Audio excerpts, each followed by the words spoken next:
Hello, Kasim. Oh, yeah. I don't like not officing together because we don't get to see each other anymore. I know. I just got to move into your house. Yeah, which actually has happened in the past. That's true. That's the origin story. We'll make a movie about that one day. Yeah, one day. I'm going to give a real quick shout out to our new members. We have Seriai Hantsev, sorry to mispronounce your name, Sean Meisel, Goke Pelivan, Homan Young, Andrew Jackson, Jason James, and that's it. Appreciate all our new members.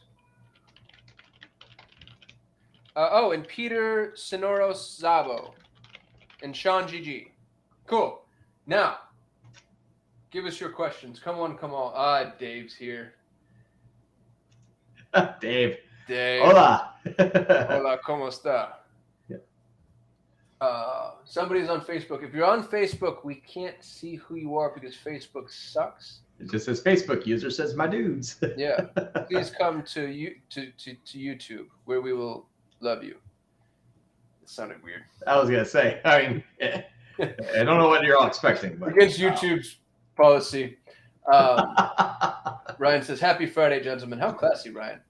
All right, Peter, kicking us off. Right. Good job, Peter. Would you start using Performance Max on a new account or start with the shopping campaigns and then later switch to PMax? The account sells a sleep vitamin with a $75 AOV. You can absolutely launch PMax, but if it's a brand new account, here's what I would say is a good idea. Launch a search, a standard shopping, a PMax, a competitor, a YouTube remarketing, and a brand campaign on a smaller budget first. Performance Max normally what's a small budget? Roughly $100 to $150 a day if you can afford that much. There's two methods. You can either launch PMax and see some really good instantaneous success, or it could take 6 weeks to see it start to really rock and roll. It's not necessarily what Google campaign is going to start off the best. It's really about, is your product desirable and is there a lot of traffic that's looking for it, and are you priced competitively enough for it to convert? So think about the human element of this. What I mean by that is think about how a person is going to buy this. If it's a well-established industry, like if you sell rakes, that's well-established. People know what a rake is. Everyone that needs a rake is going to buy a rake if you have a good price and a quality product, whether you're on PMax or even not. But if you wanted to say, I'm not sure if this is well-known, I'm not sure if people are buying it, I'm not sure if there's a lot of inbound search traffic, or if this needs to be more of an established industry, or it needs to be an industry that you have to establish. Those are the questions you have to ask yourself first before you say, okay, now what campaign type? So in all of those aside, yes, you can launch Performance Max and have great instantaneous success. We've done it many, many, many times. We've also had times, probably 20-30% of the time, where you launch a PMax campaign and then you need to start some supplementary campaigns in addition to, and start with the lowest hanging fruit, except for Smart Shopping. You can't launch Smart Shopping right now with PMax because PMax just takes priority and then Smart Shopping goes away next month. So don't do that. But you can launch a standard shopping and a DSA and a search campaign in addition to your Performance Max campaign and see what ends up happening. A lot of times what will happen is Performance Max may be going after a different audience than your search network, but once your search network starts to kick up, then it starts to whittle down and your Performance Max starts to lift up. Again, it's always a big kind of guessing game by, is Google knowing your audience? And before you would even launch PMax to tell Google your audience, make sure that you have a optimized feed. Make sure your website has a lot of good content on it. Make sure it's built out well. If you launch a PMax campaign and you give Google your website and there's a picture of your product on there and pretty much nothing else, PMax will never work. Your search may. But if you have a really well built out site and you launch Performance Max and then you launch a search campaign, your Performance Max could crush it before your search campaign, because Performance Max says, I see exactly what you have on your site. It's well indexed. I can understand and read everything that's on the site. And I found a good audience on YouTube with built-in remarketing plus shopping, dynamic remarketing. It's always that dependent. So what I would start is going to be dependent upon, is it an established product with competitive pricing that is easily purchased and with a shorter sales cycle? And do I have a really well built out website Yeah, I'd launch PMax initially and probably put that as 50% of the budget and leave the other 50% to at least DSA, inbound search, and any sort of remarketing you want to run in addition to it. I have 3 things to say. First one is I feel like you dropped a freaking masterclass of a value bomb there.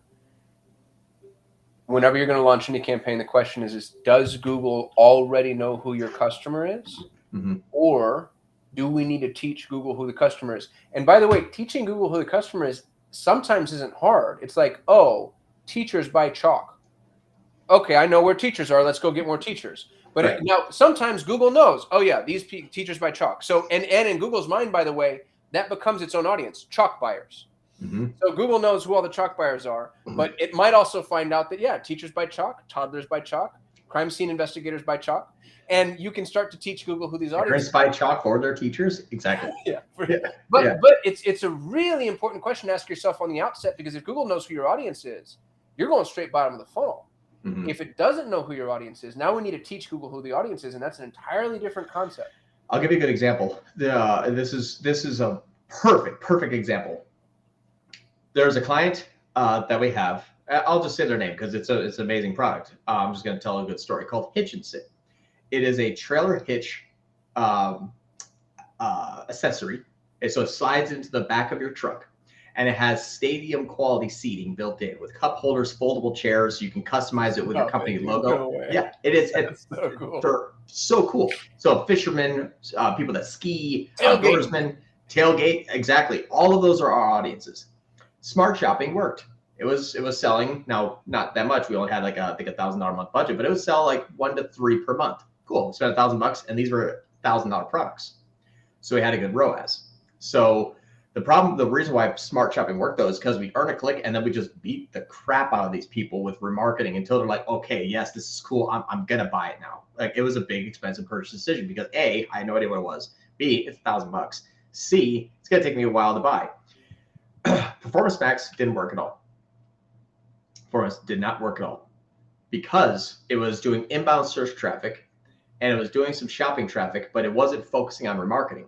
So it's like, hey, do you want this $800 seat really quick? No. On to the next one. Hey, do you want an $800 seat? No. You thought it was cool? Yeah. Do you want to buy it? Not really. All right, on to the next one. So it was trying to get too much new traffic, where smart shopping was remarketing old traffic and beating them over the head with it. So we actually made a pivot. We stopped Performance Max and we went pure YouTube, only YouTube. The reason why is when we looked inside of the Performance Max campaign, and this is actually what's funny is Nick over at Tier 11. He was on if you ever watched Perpetual Traffic podcast, Nick at Tier 11 he dropped a nice, what they call, value bomb. He says, look at your average cost per view and then your views, and that's going to tell you how much money that PMax campaign is spending on YouTube. I used that same scenario in this scenario last week to launch the YouTube campaigns, because I saw that inside of Performance Max, the view rate was like 51%, which means 51% of the people were watting these ads and not skipping. Right. Yeah. So these people love this stuff on YouTube, and I'm getting a 0.005 cost per view. It was a half a penny per view. Perfect. $1,000 a month on just establishing an industry. I'm going there first now. Not first, but I'm going there now. And so that's what we found out. Now, should we have launched Performance Max? No. Logically, it made a whole bunch of sense. Established industry on all channels to an audience. Yes. The problem was the how PMax works was inefficient, because if it was established industry where people bought because it was awesome, yeah. If this product was $200, it would have rained sales. Because it was $1,000 accessory that you may use 3 times a year, it took a while to find those people. So that's a great example of, should we have launched it? Made sense, just didn't pan out. You've never sounded older to me than when you said what they call a value bomb. What the kids are calling a value bomb.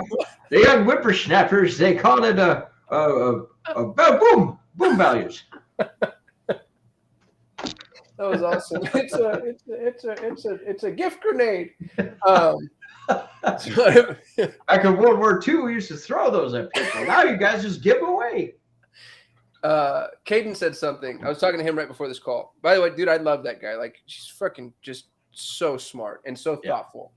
He said something that was really interesting to me, and it relates to the answer that you just gave Peter here. Caden goes, Caden contends that if you had 3 John Morans working on one account full-time, 3 John Morans could beat Performance Max.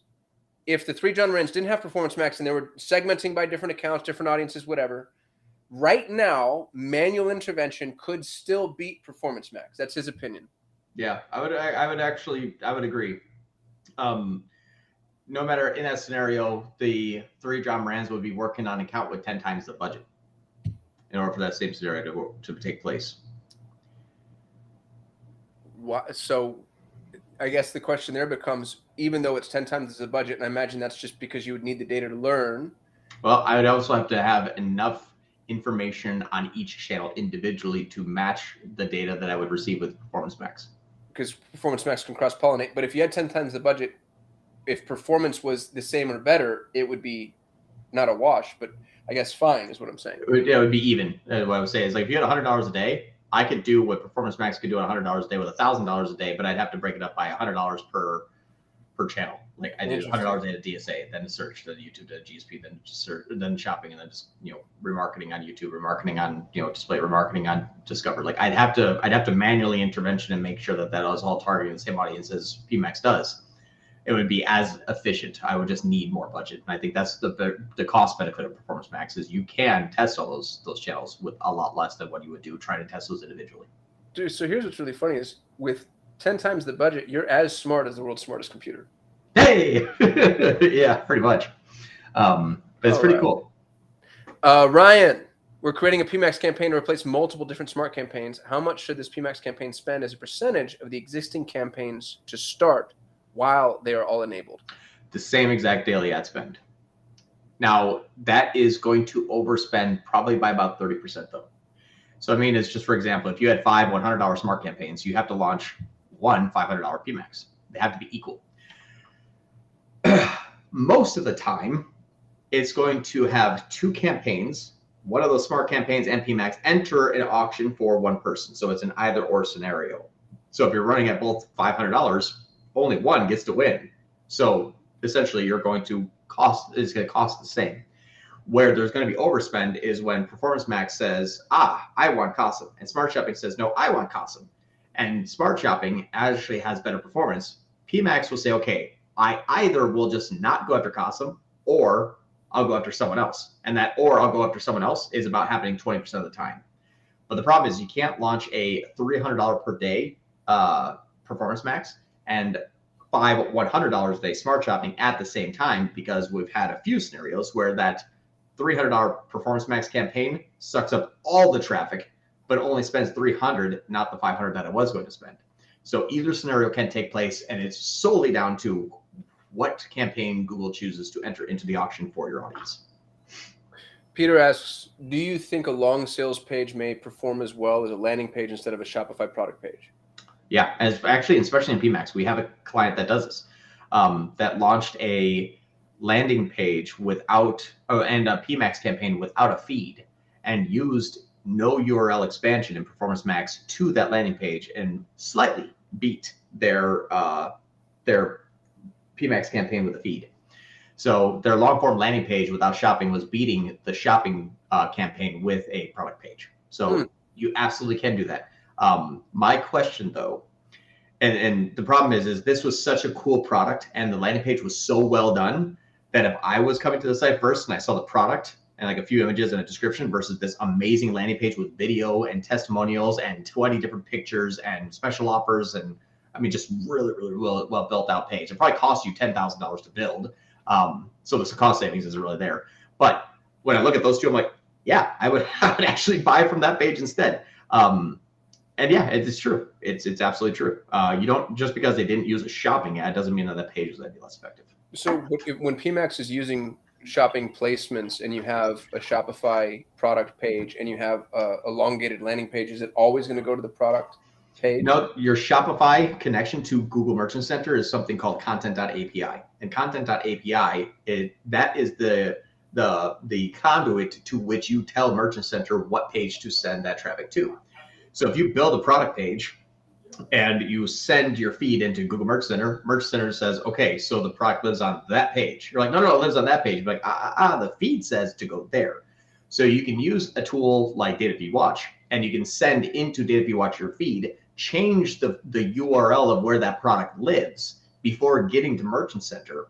And then Merchant Center will tell Google Ads, when you launch this product lives on this page here. That's the page you changed. That's your long form landing page. You just have to make sure that it functions just like a regular product page where there's an add to cart and the full sales checkout. Otherwise, you'll get suspended for a broken checkout. But with final URL expansion, would PMax do it itself or no? No, not for shopping. Shopping won't use actually URL expansion.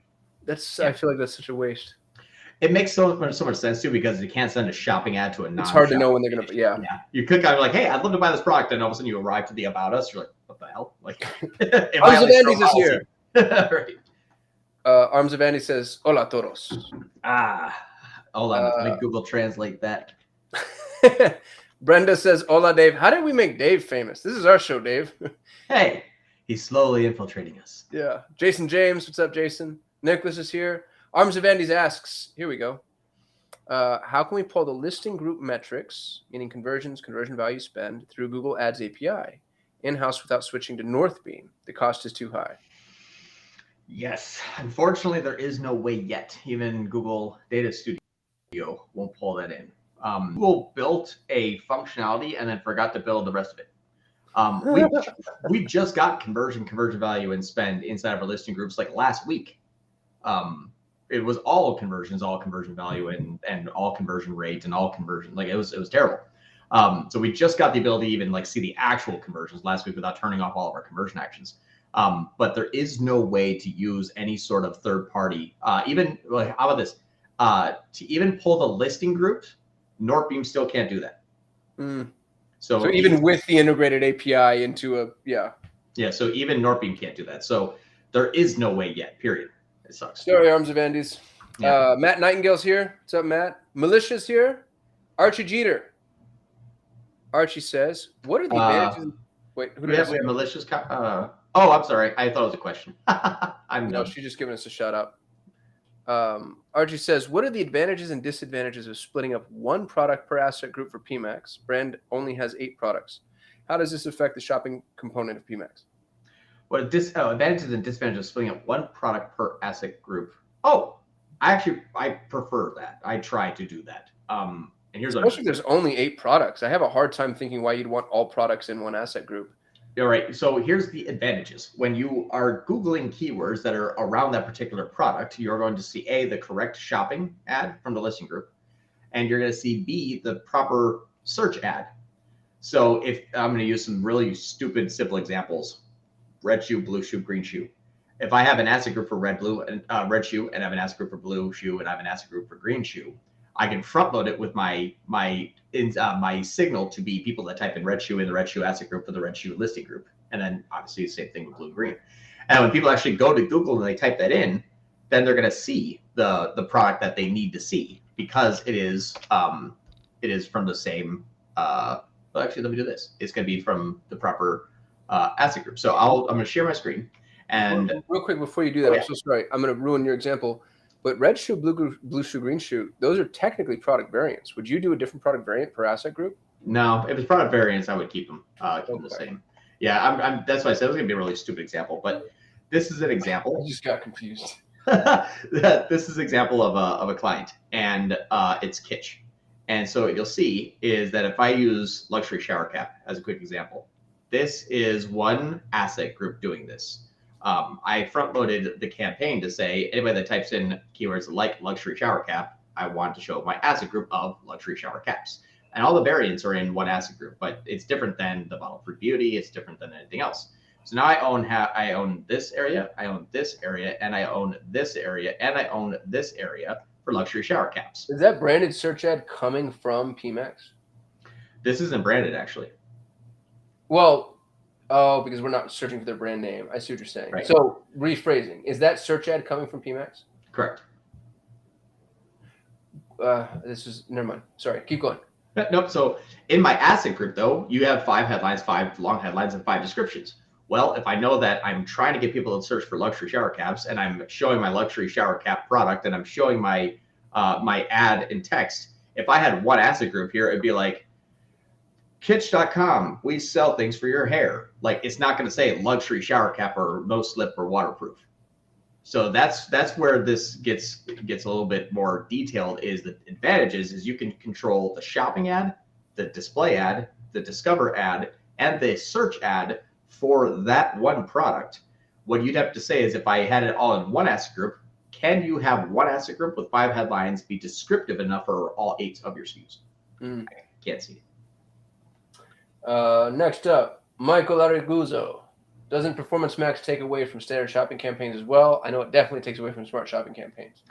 No. So you can actually run a standard shopping and a Performance Max campaign at the same time. They will fight, but there's no golden rule like with smart shopping. The only golden rule is if you run smart shopping and Performance Max always wins. But if you run a standard shopping and Performance Max, the ad that has the better ad rank wins. What is ad rank? Who knows? It's not a real term. Google's not sure, but they'll get back to us when they've decided. It's a fun way to say whichever one's going to perform better will win. That's literally what that means. Also from Michael, any recommended software for checking price competitiveness per SKU? Catalog score of 3,000 SKUs. Actually, could be. Give me 1 second. I'm going to hop into an account, and I think it's either a new beta or something that popped up recently that I was like, "Ooh, what's that?" Google just announced this in the Google Live too. It's an in-app feature where Google will show you your competitors' best pricing for eCom specifically. Yeah, and I remember I saw it. I had one, and I was like, "Oh, I gotta check that out." And I didn't check it out yet, so I have to look at that. I've got to go find Ari's live. Oh, here we go. While you're looking for yours, I've got something to share. Yeah, let's go ahead and share that one while I'm looking for this one. All right. So Ari, who does all of our technical documentation here at Solutions 8, she's freaking brilliant. She put together this notes on Google Marketing Live, the presentation that Google did. And I did a video on it, so y'all will get access to it at some point. Dave, I know you can't see. Dude, this is really cool. The attribution insights. Did you see that? Yep. I'm so excited. I was say you got to blow it up there a little bit more. Yep. All right. Whose side are you on? Where the hell? There was an eCom specific. Yeah, it was called like price comparison something. Yeah. Yeah. There it is. Bam. Showcase your There we go. See competitor strongest offers. Yeah, this one I forgot exactly where it was. I'll have to see if I can find it, and then we'll make a video about it. I don't remember which account it was in. I got to see if I can find that though. But yeah. Somebody does DFW, because we were talking to him for a while, and I think they were going to do something comparative, but then they got bought, so that might have died. Yeah. Did you hear Data Feed Watch got purchased? No, I didn't know that. Yeah. Interesting. Max Vanders. Any specific things to consider when starting a PMax campaign for B2C lead gen? Seller works in home security and has already a lot of regular campaigns. Yeah. So, well, 2 things. One, you have to contend with the fact that PMax is going to compete with those existing regular campaigns.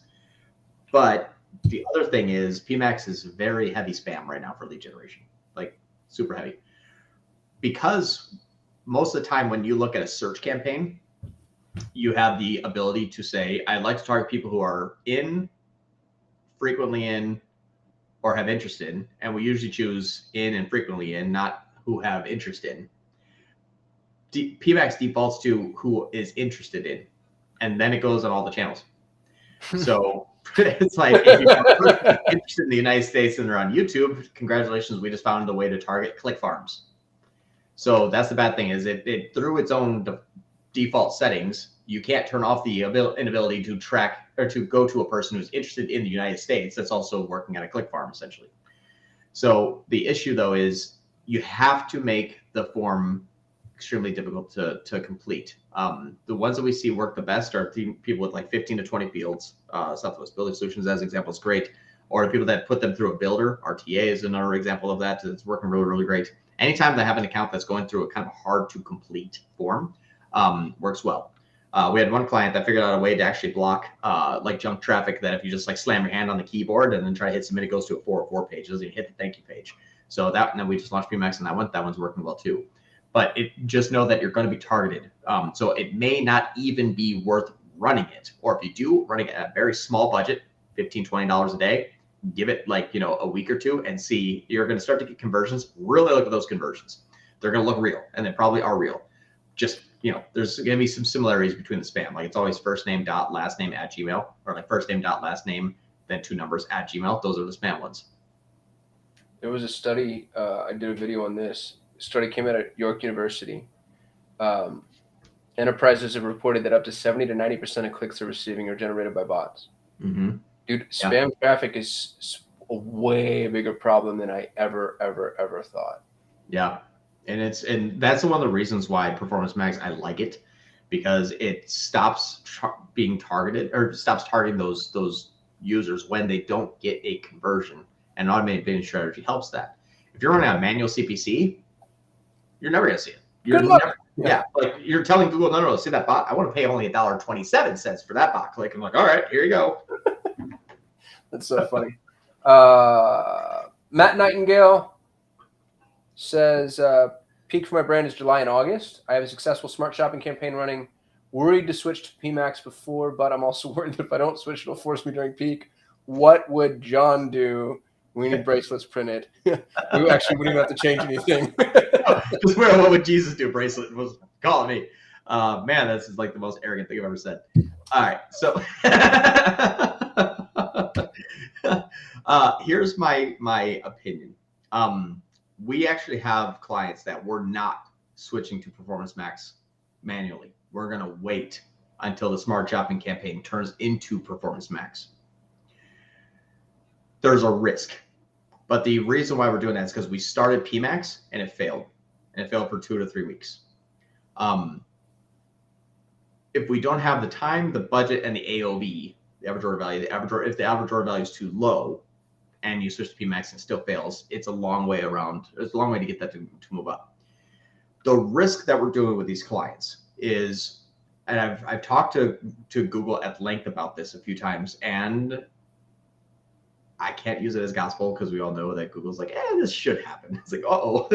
So the risk here and the reward is if we wait for performance or for smart shopping to turn into Performance Max. One interesting thing I thought was really cool is they said you're going to be able to opt out of the video network when it transitions.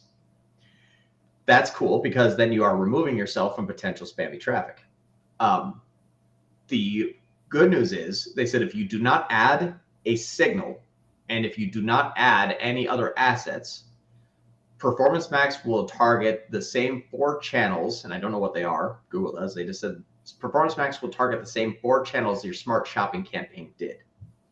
So essentially what I asked is, so it's just going to go from smart shopping into Performance Max, but still stay smart shopping? They said yes. Now, I have one person that said this like 3 days ago. Is this actually going to happen? Well, we tested PMax and there was no signs of life there. So we have to try this. That's the only option. And I'm going from like 1,000 ROAS campaigns with 50 sales a day into a PMax campaign that can't get over 2x and 5 sales a day. And I've been running on these smart shopping campaigns for over 2 years. I'm like, I just have to let these transitions. So we'll see what happens. But my plan is for you would to be, if you can launch PMax now and you can give it 2 to 3 weeks, if it fails, every single time I've started the smart shopping campaigns back up, it just blows right back up. And that was after 22, 23 days of testing PMax. I actually have a client here that I can share screen and show what it looked like. But the big issue is because your smart shopping campaign goes so heavy in remarketing, what you have to understand is that when PMax launches, Google's going to say, hey, these 17 people that we're going to buy tomorrow that I've been remarketing for the last 2 weeks, I'm just going to chuck them out the window. And I'm going to go run and find some new people on PMax. And then you're like, no, remarket them. Like, that's PMax. We don't do the same thing smart shopping does. So that's what you'll lose. Your funnel of all your returning and existing and warmed up traffic goes away. And you have to relearn that all through it. They said to skip that, launch it as or let PMax let smart shopping turn into Performance Max, but then you can't touch it. Like as soon as you touch it, it goes away. So what I mean by that is like you add an insight. It's like, okay, cool. So I have now somewhere to go rather than where I was going before. Yes, and forget all those people, go off on my own. So that's the big thing. I'm not saying let it transition, then to start adding things. You have to let it transition and then not touch it what I've been told. I have zero experience in this because it hasn't happened yet. So this is one way you can prepare for the most safe as effective. And if it transition and it still doesn't work, you have no choice. You have to now build out PMax perfectly, but at least you did the safest option that was going to blow up anyway. Just out of curiosity, John, wouldn't it make sense to have a PMax campaign built within its entirety with a ton of asset groups just ready to go in case everything blows up? That's why I would say build it and test it now. If it works, it should work. It won't work as effectively as a really seasoned years long smart shopping campaign. But if it doesn't work that well, then pause it, leave smart shopping on, let it transition. If it fails, turn that one back on. If it succeeds, I don't know what you're gonna do. Honestly, like maybe start to slowly add in new assets and new insights or new signals. I always call signal an insight, and maybe add new signals slowly. I don't know. I'm crossing that bridge with you all at the same time. That's my plan, though. Sean Meisel, this is awesome. I was preparing to try PMax on my arcade consoles. Crushes it on YouTube and search, and a little on shopping. Oh. Keep search and YouTube running and launch PMax in addition to. PMax is not heavy YouTube yet, at least not that I can see. And I'm, again, multiplying my cost per view and my views and looking at my view rate. And most of the time, it's like out of a $2,500 a week campaign, it's like $50. So what's nice is if you launch PMax, don't pause your search on YouTube. Just launch in addition to on a smaller budget. See, does it help? It'd be really interesting. So very, very good idea. John's about to have a conniption on this one. Arms of Andes. For eCom, our brand name keyword is the only thing that appears organically in each search result on pages 1 through 3 of Google. No competitors bid on our brand name either. Should we have a brand campaign? No. You disappoint me, John. What's funny is I'm okay with seeing brand and performance packs because I have a very nice use case that we'll probably want to turn into a case study that shows how it just kept going in the right direction. All of a sudden, after like 2 months, 80% of it's now non-brand, when it was only brand for about 60 days. But you don't have to have a brand name. If you want to run a brand campaign, run it at $5 a day. Because if you launch Performance Max, you're going to make yourself a target because you're going to start to get competitor traffic, which means your competitor going to start to get your ads. For sure. Bingo. But you don't need one. No. Dave says nobody calls it a value bomb except Kasim. People call it a value bomb. Serhi, I wonder if that's Sergey. How do I say your name? Please and thank you. We made one PMax campaign, target one country, 150 euros a day, maximize conversions, 2 asset groups per category, total of 74 asset groups. Good job. After 3 weeks, the results are 3.5 conversions, but CPA went from $255 to $24. What was it running before? He goes on to say, for each product category, 2 asset groups with 1 custom audience and search keywords, and 1 with custom audience with purchase intentions. Can we improve something or not, or should we just wait? If we modify images and videos or add keywords to the custom audiences, does the learning phase start again? Yeah, so here's the question is, what were you running before to get $2 conversions up to 24? If it was more like heavy brand, then yeah, that makes sense. But the other thing is, normally I'll launch multiple different asset groups for like a product, but I'll have one be the search intent, which is search intentions, 1 search recently, 1 my own data, and 1 interested demographic. So right now you're kind of testing 1 network, which is just the search network, and the other areas are probably spending a whole bunch of money trying to target people on display. YouTube GSP discovered that they don't have a target for, because it says, hey, that person didn't search, so who else am I going after? What are they interested in? We're like, we didn't tell you. Like, well, what are your own people look like? We didn't tell you.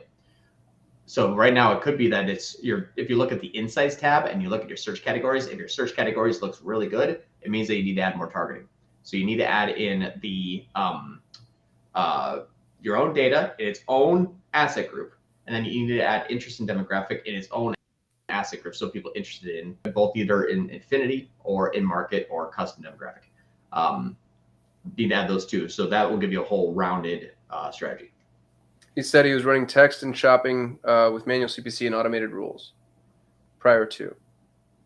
Yeah, my question was, what was the search terms that you were getting? It was there a brand? Because $2 conversions to $24 conversions, your CPC on a $2 conversion has to be nothing crazy. Yeah, that's why I'm like, that's an oddity. to me. Jay, just launched a DSA campaign 2 days ago to go along with my PMax and brand campaigns. Ads are approved and eligible. No impressions. Is it normal to take a few days before ads start running?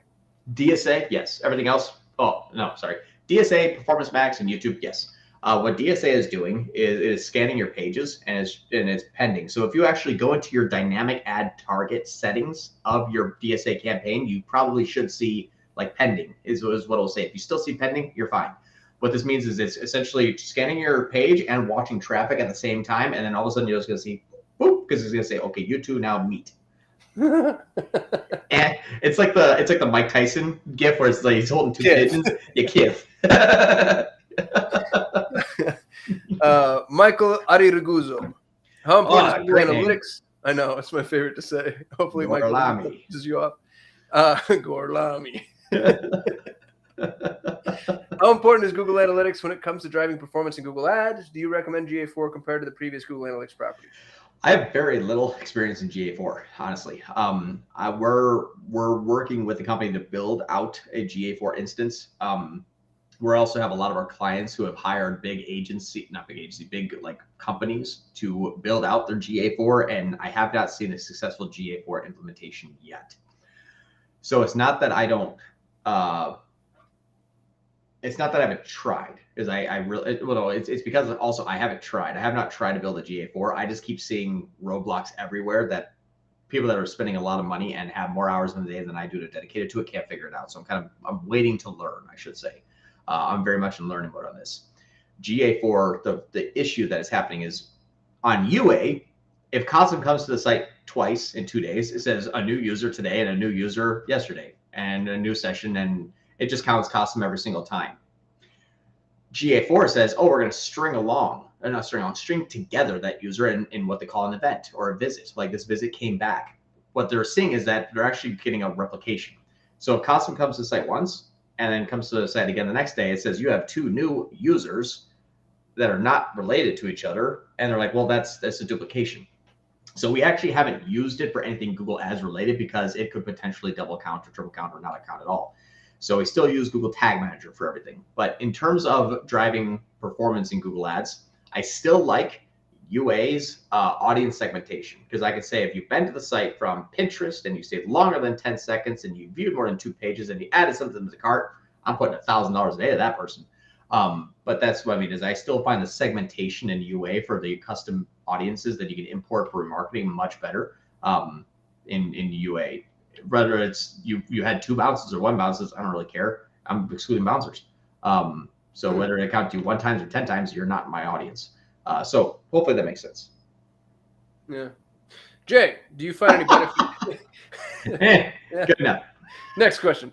Do you find any benefit to adding a bunch of secondary conversion events for clicking, viewing various page elements?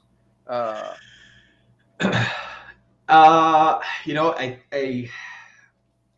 used to. And then I started to go away from it, and then I went really far away from it from this last thing that came through. So I'll give you a small story. So the reason you went really far away from it, though, is because PMax was reporting on all conversions. Now that's fixed. Sorry. Sort of. So here's what I thought was interesting. We have a client that has a longer sales cycle on a very expensive product. So I was like, all right, cool. I need to find some reason and intent, and then a lead generation. So I was like, who viewed the page, who stayed long, yada, yada, yada. So I did all of fake conversions, I guess I would say. We call them essentially, our term is vanity conversion. Like it didn't actually do anything, but this is what it looks like. What we found is that we have very little tied together between pages per session and session duration to the lead. And then we had even less correlation between what we imported back as a sale to those initial metrics. So what I used to have is, hey, this campaign has actually pretty good page per session, session duration, low bounce rate. And it actually has some really decent conversion rates on the conversion that we wanted. Plus even cost per conversion was good. But then when we imported back what happened from that lead to a sale, it was on the other campaign that had really expensive leads and low engagement. So I think that if you're talking about lead generation, it's going to be very difficult to when you pipe back in that actual sale, and then you look back and say what led to that sale and what campaign, what ad group, what keyword, what ad, was it PMax, was it not, what was the engagement of the users? We found that there was very little correlation, and this is comparing 12 different campaigns. And so where I would have put my money is the high converting, high engaging, low CPA campaigns. Those are actually producing the least amount of sales. What we found out is that, and this is something I would say, a 90% bounce rate can still have a 10% conversion rate. So that's an interesting point that you just made there. A 90% bounce rate can still have a 10% conversion rate. What a fun conversation that would be to have, because all it means is you're repelling the right traffic, but attracting the right traffic. As a matter of fact, you might want that. If you're doing proper qualification, the bounce isn't a negative KPI. Right. And so that's what's interesting is the vanity metrics. I will never scale or optimize a campaign off vanity metrics. I'll use them as lead indicators, but the ultimate deciding factor is, did they buy or was that conversion turned into a sale? And that's my answer. So I still have no very much use for them. They're good to know at the beginning, like where you're seeing that, but don't make that your deciding factor. Say, I should probably put less money here. It just still may not make sense. Nice. By the way, Michael Ari Raguzzo says he tipped us $10. Thank you, Michael. And he says, hey. You say my name better than I ever could. Thanks for answering my questions. I'm in the middle of onboarding with your agency, by the way. I'm also in Scottsdale. Yeah. Oh, sweet. Yeah. That's awesome. We're one for the good guys. Arms of Andes. Well, first of all, Dave says Solutions 9 soon. Arms of Andes. For eCom fashion brand, why is it better to have our segments done at the asset group level and not per campaign? We get Google Ads API metrics at the campaign level, but not the listing group level. For eCom fashion brand, why is it better to have our segments done at the asset group level and not per camp? Oh, okay. Well, you absolutely can do that. So there's two scenarios, but the path through those scenarios are the same. And here's what I mean. If you let's say you have 1,000 SKUs and you're an eCom fashion brand, I would put everything in one campaign, segmented by the asset groups, run an automated bidding strategy, maximize conversion value, maximize conversions with the daily ad spend, scale it up to the point where you hit diminishing returns.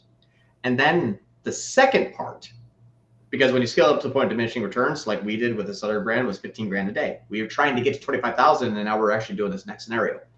The next thing is then we looked at all of the listing groups and the asset groups in terms of the DSA portion, where we look at the insights tab. And we say, what is the best performing? And then we're going to take the daily average ad spends in those campaigns, and then we're going to launch an individual PMax campaign. It's simply a clone of the PMax campaign and shutting off those asset groups here and leaving them enabled here. So if you had 10 asset groups and you wanted to launch it, you just clone it, shut off the 9 and leave the 1 live. So, or shut off the 1 in here and then shut off the other 9. So essentially just transferring that asset group to its own separate campaign. That will allow you to scale up to that next level of diminishing returns because you're not fighting in between each other. However, if you have 1,000 SKUs and you're going to launch an individual PMax campaign, you have to ask yourself, okay, if I did separate, let's say 15 different categories, you have to spend 6 weeks at a daily ad spend for each one of those campaigns to then finally see what's performing the best. If you launch it all in one, the cream is going to rise to the top, and then you scoop off that cream and then launch its own campaign with it. So my opinion would be, do you want to spend $100 a day times 15 for 6 weeks? Or would like to spend $500 a day for 6 weeks and find the best performing? It's up to you. There's no wrong answer. It's just, are you going to front load cash and you're happy with some inefficiencies while you find that data? Or are you happy with possibly a little bit lower volume, but a lot more profit to find that data? It's really, there's no wrong answer. It's just a choice. Peter says, wow, thanks for the answers. That was a value bomb. Take that, Dave.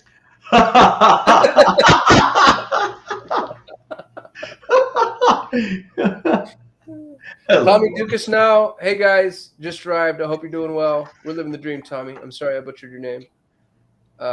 Jason James, here to hold us accountable. Regarding last week's discussion on the PMax version of John's stair-stepping method, where Kasim said pulling back ad spend should force Google to spend more efficiently, does it make sense to cut back for the ad spend on an underperforming PMax, all products, with a dynamic remarketing campaign keeping the same spend? Does it make sense to cut back for the spend for an underperforming? few questions. How long has that PMax campaign been running overall? And how long have you been running with an increased budget? If you are running at an efficient level and you increased and it became inefficient, you have to give it at least a month. And if it still is not climbing up to more efficient levels, then yes, pull back. And you might have to re-strategize before you try that again. What audiences are you targeting? Is your feed optimized? Your landing pages, obviously, conversion appropriate. There's everything that you have to like kind of re-look through before scaling back up again. Arms of Andes.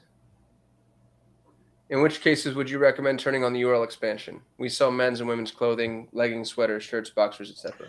I would always use URL expansion for your exact scenario, but exclude in the URL expansion things that you simply do not want, like your shipping policy, possibly your blog.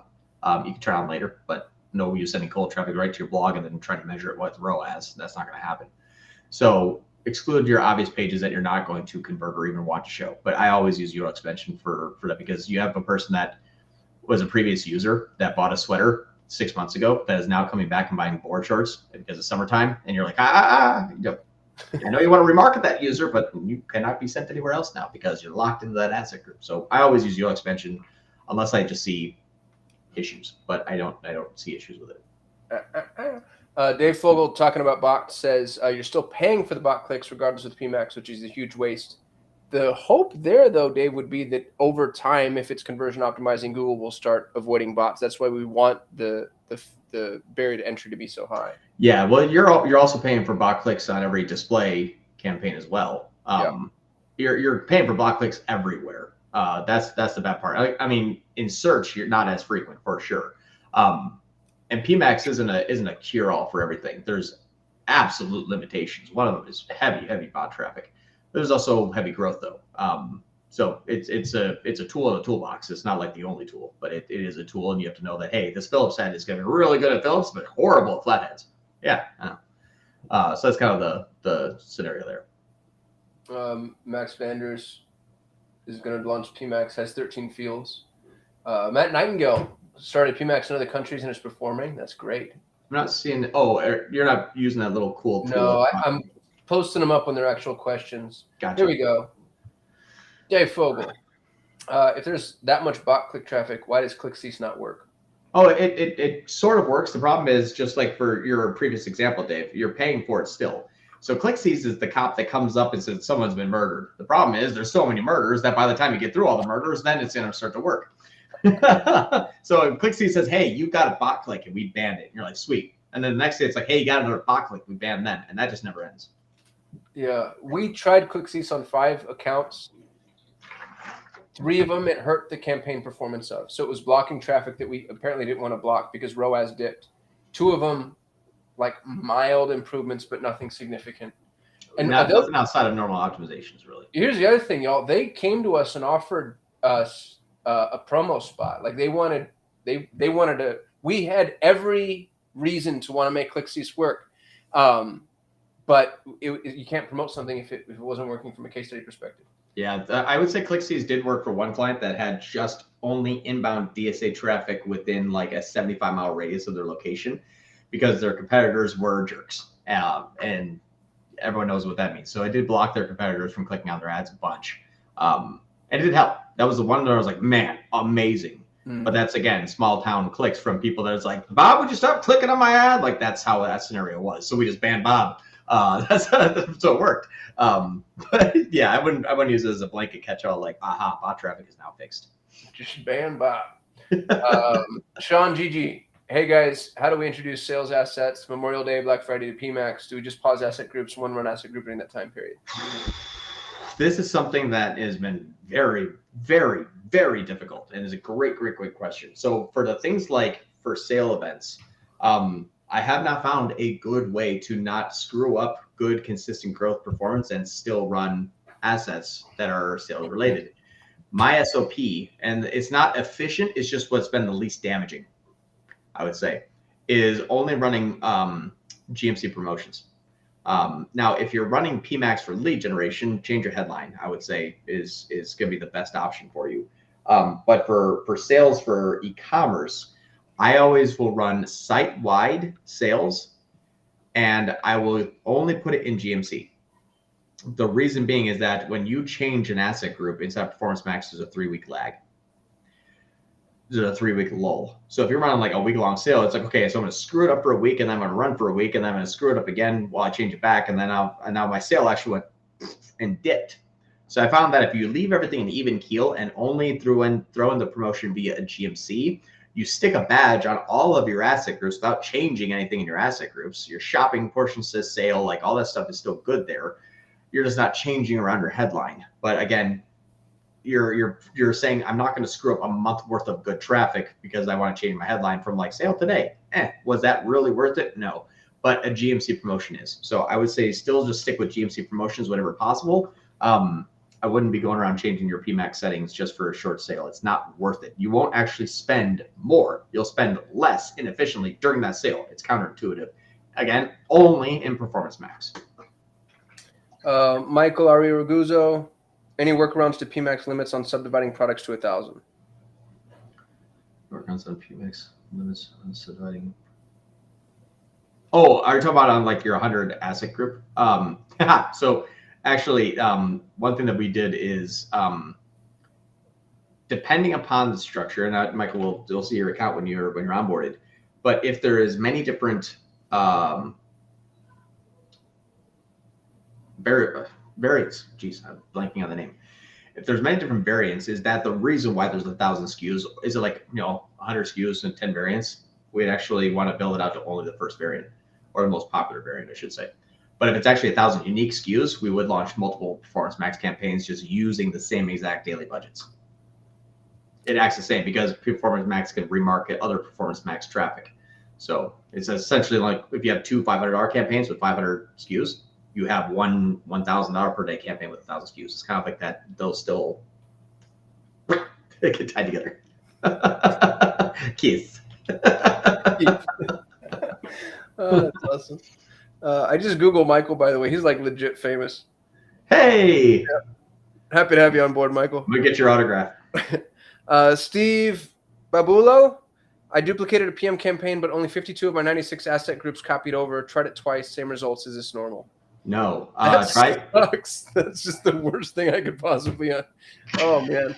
I would try Google Ads Editor. Google Ads Editor supports PMax now. So see if you can export it and then import it. Or sorry, export it then post, I guess is what's called. Arms of Andes. If our PMax does not have the desired ROAS, would you recommend a DSA campaign with tCPA? Oh, yeah. I mean, that's the thing, too.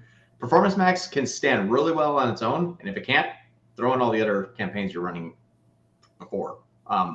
So here's what I would say is like smart shopping, you can't run it with PMax. Everything else will fight.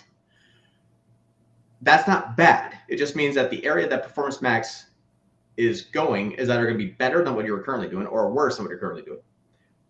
So it's not here's how to change everything into Performance Max. You can. I've done it many times and I've had much better success. But I've also had the times where I've added it on and just gave it like a 30% bump. I've had times where I added on and it failed. Sometimes I don't start at all.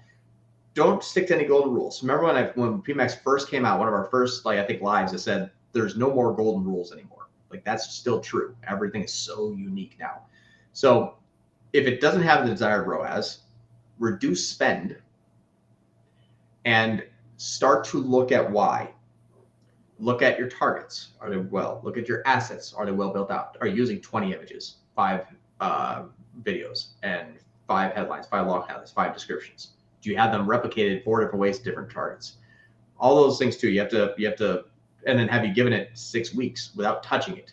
Like all of those things are still the standard operating procedure, but don't make it like the sole focus and say this is the future right on PMax. No, it is, but you grow into it. You want to do rapid fire? Let's do it. Toy Schnip. What is the best way to use top performing audience segments insights? Should we add these insights to our audience signal of each asset group, or does Google optimize for us? No, I wouldn't actually add any of those. The problem is the top performing audience segments insights in your Google Ads account or even your analytics are sometimes just becauses. It's like, hey, the people that are interested in Mother's Day shopping also needed a can opener. Well, that's because people that were shopping for Mother's Day shopping, those 10 people also need a can opener. But don't go after everybody that's interested in Mother's Day shopping. That was just a fixture of their personality that week. So I wouldn't start there, no. Fixture of their personality that week. That's so. Sergey, responding to the previous thing that we went over when you were asking what would the cost of the CPCs. Search terms are only long tail keywords referring to our products, and the average CPC was 15 cents. If it was long tail keywords and 15 cents, I wouldn't do PMax. I would scale the crap out of that thing. I would not. If you're getting 15-cent clicks and $2 conversions, scale that thing to the moon and then launch PMax. John, is your SOP manual CPC first with the phrase match for all accounts not using PMax? No, pure broad and automated bidding strategies. I don't use manual CPC very much at all unless I'm going after like slip and fall. Like we have a client that we tried PMax for, didn't really work, and I'm like, we have to pay $65 a click for injury, accident, attorney, or me. Like then I'll need to be there.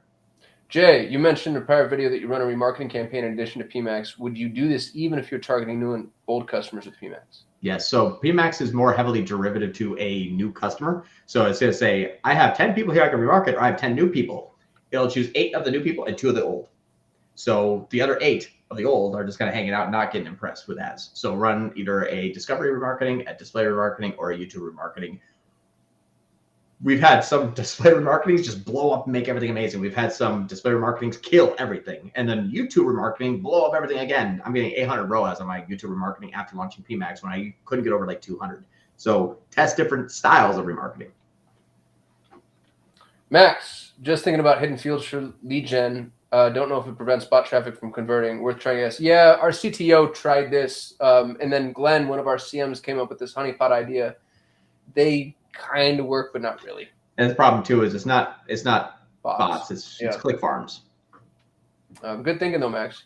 Dave, if you exclude any location that is not relevant to your ads, i.e. India, China, does that have an effect on bots, even states that you don't want to target? No, because the bots or the click farms use VPNs to the United States. And so Google Ads is like, I only received a click from United States. And it's like the lead says I live in India. Ha ha ha. Like, I mean, it's that obvious. Since we have 74 asset groups and the limit is 100, how do you recommend integrating the additional audiences? Do I group multiple audiences under the same asset group? I would actually launch different PMax campaigns because you can still remarket in and of itself. So that's the thing too, is you can have 5 PMax campaigns, even going after the same listing groups, and the strongest asset group will win, but they will share. So be mindful of your attribution model. Tommy, for a sale like Black Friday, Cyber Monday, if I add it as a promotion extension on my whole account, does it reset the learning of my campaigns? Nope. That's a standard operating procedure. That's what I was saying is I add a promotion. Well, when you say promotion extension, are we talking about through GMC promotions, or are we talking about like through an ad extension? I don't know what that means. But I add it to the whole account, and it does do better. There will be a lull after the sale, but it comes back pretty much easy. Dave claims that he's famous. Dave, I still don't understand if you need to leave PMax alone that long. Who do you do anything? What? Who do you do anything time sensitive? Oh, how do you do anything time sensitive? Are you drinking, Dave? Do promotion extensions work in PMax? No. So that's the thing is the promotion extensions don't work in PMax. The promotion extensions only will work in GMC inherited through PMax, and then you'll need to use well, not yet anyway. Promotion extensions may work, but they don't currently. But that was the thing is like if you do anything time sensitive, that's what I was saying before, is you have to do it only through GMC. You don't touch your PMax campaigns. I have done it through PMax campaigns till I'm blue in the face, and then every single time it's like, well, that sale sucked. It's like, no, it's just it took too long to optimize for. So if you want to launch a Black Friday, Cyber Monday sale in September, yeah, I'll be really well optimized for that sale, but you run that sale all the way till that point. Dylan says, when do you add budget for PMax? Whenever I've hit goal that is consistent for 2 to 3 weeks. Matt Nightingale, best performing audience signals you've tried? Audience affinity, in-market keywords, websites? In market, with an overlap of affinity. The audience signals, best is keywords, then it's in market, and then it's affinity, and then it's keywords outperform in market? Yeah, only because the DSA portion is a good majority of the traffic. The in-market goes more towards outbound campaigns like YouTube, TSP, search, display, and discover. But if your two main areas of PMax are DSA and shopping, so that part, when you give it keywords, the people that convert are still typing in a keyword into Google to get either the search or shopping. Yeah, I just always thought in-market was going to be, I mean, Google knows what people It want is. to buy. When you overlap those two, that's when it's great. Yeah. To all of our members and subscribers, thank you so much. We love you dearly. We're going to see you next Friday. In the meantime, peace. See you later.